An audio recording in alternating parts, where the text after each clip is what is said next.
भाइयों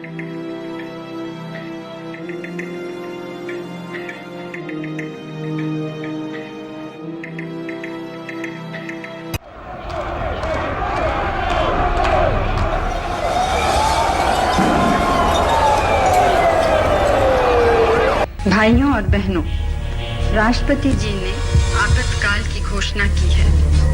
इससे आतंकित होने का कोई कारण नहीं है। The President has proclaimed emergency. बहुत शिकायतें मुझे मिलती हैं कि हमारे कार्यक्रम पूरे तरह से देहात तक, जमीन तक, लोगों के घरों तक नहीं पहुंच पाते। हमें सोचना है कि ये क्यों होता है। यहाँ पर देखिए राहुल गांधी आगे जा रहा है। नमस्कार, मैं उमाशंकर सिंह आज चर्चा करूंगा वर्तमान कांग्रेस, कल का और आज का कांग्रेस। मैं आगे बढ़ूं उससे पहले राहुल गांधी की वो बातें याद कर लेना चाहता हूं। बीजेपी और उनके प्रधानमंत्री पूछते हैं कि कांग्रेस ने 70 वर्षों में क्या किया। हम कहते हैं कि कांग्रेस ने अपना खून दिया है। मैं बीजेपी से पूछता हूं कि उनके कार्यकर्ताओं ने कितना खून दिया है देश के लिए। हम लोगों को बताने की जरूरत नहीं हमने देश के लिए क्या किया है। हिंदू धर्म की बात करने वाले इन लोगों ने देश की आत्मा को खत्म कर दिया है। संवैधानिक संस्थानों पर इनका यकीन नहीं है, उनका सम्मान नहीं करते। हमने 70 साल तक सबका सम्मान किया है। ये थे राहुल गांधी। खैर, अब आते हैं कांग्रेस पे। कांग्रेस देश की पहली और पुरानी राजनीतिक पार्टी है, इसमें कोई दुमत नहीं है। आज़ादी के बाद करीब 70 सालों में देश में सबसे ज़्यादा इसी राजनीतिक दल की सरकार भी रही है। देश का संविधान बनने से लेकर देश की हर व्यवस्था में कांग्रेस की छाप आज भी दिखती है। देश के कई बड़े और महत्वपूर्ण नेताओं की जड़ें कांग्रेस से ही जुड़ी मानी जाती है। यही नहीं, देश के आज़ाद होने के बाद देश के तमाम राजनीतिक दलों की भी जड़ें कांग्रेस से जुड़ी हुई थी। भारत के प्रमुख राजनीतिक दल कांग्रेस का गठन 28 दिसंबर 1985 को हुआ था। इसकी स्थापना A.O. ह्यूम ने की थी। दादा भाई नौरोजी और दिनसा बाचा भी संस्थापकों में एक थे। संगठन का पहला अध्यक्ष, आप ऐसे यूं भी कह सकते हैं कि कांग्रेस के प्रथम अध्यक्ष व्योमेश चंद्र बनर्जी को बनाया गया था। उस समय कांग्रेस का गठन का मुख्य उद्देश्य भारत की आज़ादी थी, लेकिन स्वतंत्रता के पश्चात यह भारत की प्रमुख राजनीतिक पार्टी बन गई। आज़ादी के बाद से लेकर 2019 तक 17 आम चुनावों में से कांग्रेस ने 6 में पूर्ण बहुमत हासिल किया है, जबकि 5 बार सत्तारूढ़ गठबंधन का नेतृत्व किया है। कांग्रेस भारतीय लोकतंत्र के इतिहास में सर्वाधिक समय तक सत्ता में रही। पहले चुनाव में कांग्रेस ने 364 सीटें जीतकर प्रचंड बहुमत प्राप्त किया था। इस पार्टी को देश में 7 प्रधानमंत्री देने का भी श्रेय जाता है।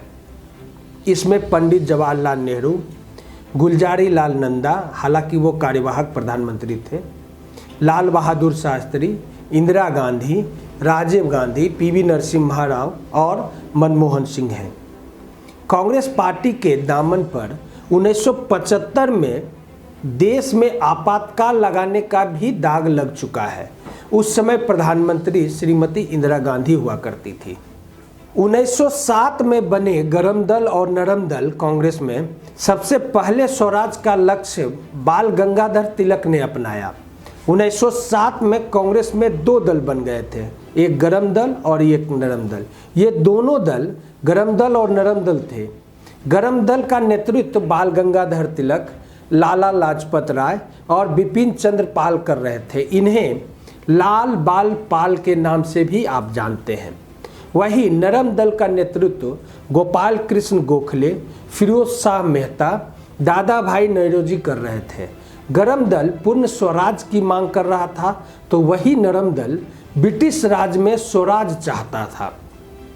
1916 में होम रूल आंदोलन की शुरुआत हुई, जिसके तहत अंग्रेजों के राज में डोमिनियन स्टेट्स की मांग की गई थी। कांग्रेस में बड़े बदलाव की शुरुआत 1915 में महात्मा गांधी के भारत आगमन के साथ हुई। 1919 में गांधी जी जालियांवाला बाग हत्याकांड के बाद महासचिव बने थे। इसके बाद पार्टी में राष्ट्रीय नेताओं की एक नई पीढ़ी आई। इसमें सरदार वल्लभ भाई पटेल, जवाहरलाल नेहरू, डॉक्टर राजेंद्र प्रसाद, महादेव देसाई, सुभाष चंद्र बोस आदि शामिल थे। कांग्रेस का रूप चेंज हुआ आज़ादी के बाद। जवाहरलाल नेहरू के करिश्माई नेतृत्व में पार्टी ने पहले संसदीय चुनाव में शानदार सफलता पाई थी। कांग्रेस की अगुवाई में 1952, 1957 और 1962 के लोकसभा चुनाव में कांग्रेस ने पूर्ण बहुमत हासिल किया। 1964 में नेहरू के निधन के बाद लाल बहादुर शास्त्री के हाथों में कमान गई और 1966 में ताशकंद में रहस्यमयी तरीके से उनकी मौत हो गई। अब मोरारजी देसाई को दरकिनार कर नेहरू की बेटी यानी इंदिरा गांधी के नाम पर सहमति बनी। विभाजन। आज़ाद भारत में कांग्रेस के वर्चस्व की पहली चुनौती मिली 1967 में, जब विपक्ष संयुक्त विधायक दल के बैनर तले एकजुट हो गया और कई हिंदी भाषी राज्यों में कांग्रेस की हार हुई। पार्टी में विभाजन हो गया और के कामराज की अगुवाई में कांग्रेस का एक अलग धड़ा यानी कांग्रेस ओ के रूप में सक्रिय हुआ। चुनाव आयोग ने इंदिरा की अगुवाई वाले धड़े को ही असली कांग्रेस पार्टी के रूप में मान्यता दी। इंदिरा ने गरीबी हटाओ का नारा दिया और 1971 के चुनाव में जीत हासिल की। अब समय आता है आपातकाल का। लोकसभा चुनाव में इंदिरा की जीत को अदालत ने अवैध ठहरा दिया, जिसके बाद देश भर में आंदोलन शुरू हुए और इंदिरा ने 1975 में आपातकाल की घोषणा कर दी। जेपी के आंदोलन ने इंदिरा गांधी की सरकार को हिलाकर रख दिया था।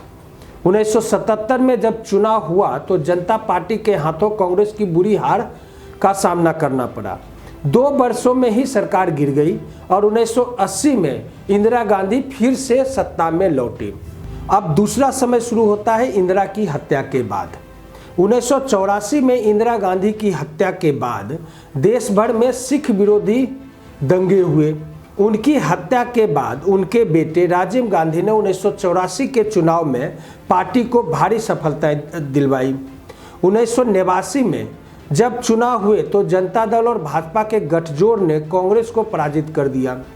हालांकि ये सरकार भी 2 साल ही चल पाई। चुनाव प्रचार के दौरान राजीव गांधी की हत्या हो गई। पार्टी के कमान पीवी नरसिम्हा राव के हाथों में आई। इस चुनाव में कांग्रेस को 232 सीटें मिली। इसके बाद कांग्रेस का जनाधार लगातार गिरता चला गया।